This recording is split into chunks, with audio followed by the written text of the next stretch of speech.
Hi friends, welcome to my channel hello Bengaluru. ఇవాళ mutton gravy curry చేద్దాము. ఇవే కావాల్సిన ఇంగ్రీడియంట్స్. ముందుగా మటన్ని మంచిగా వాష్ చేసుకొని పసుపు అండ్ ఉప్పు వేసుకొని ఇలాగా వాటర్ పోయేదాకా ఉంచండి గ్యాస్ పైన. నెక్స్ట్ దానికి కావాల్సిన మసాలా ప్రిపేర్ చేద్దాం. ఉల్లిపాయలు, టొమాటో అండ్ పచ్చిమిర్చి మ్యాష్ చేసుకొని సన్నగా తురుముకొని ఇలా చేసుకొని గ్రైండ్ చేసుకోండి. ఇలా ఫైన్ చాప్ చేసుకోవాలి మెత్తగా. తర్వాత అల్లం వెల్లుల్లి పేస్ట్ని పట్టాలి ఫైన్గా. నెక్స్ట్ ఒక బాండి పెట్టుకొని 4 స్పూన్స్ దాకా ఆయిల్ వేయండి.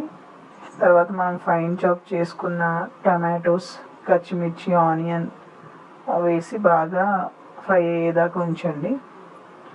తర్వాత మనం చేసుకొని పెట్టుకున్న అల్లం వెల్లుల్లి పేస్ట్ దాంట్లో తగినంత వేసేయండి. దాన్ని మొత్తం బాగా వేగిందాకా ఉంచండి, బాగా ఫ్రై అయిందాక ఉంచండి. నెక్స్ట్ దాంట్లో కొంచెం సాల్ట్ అండ్ కొంచెం ధనియా పౌడర్ వేసేయండి. తర్వాత కొంచెం గరం మసాలా వేసి బాగా ఫ్రై అయిందాక ఉంచి మనం ముందుగా పెట్టుకున్న మటన్ పీసెస్ని దాంట్లో వేసి బాగా కలుపుకోండి. తర్వాత కాసేపు మూత పెట్టేసి ఒక 10 మినిట్స్ ఉంచండి. తర్వాత కొంచెం కారం యాడ్ చేయండి. ఫైనల్లీ కొంచెం కర్రీ లీవ్స్, కొత్తిమీర, పుదీనా యాడ్ చేయండి.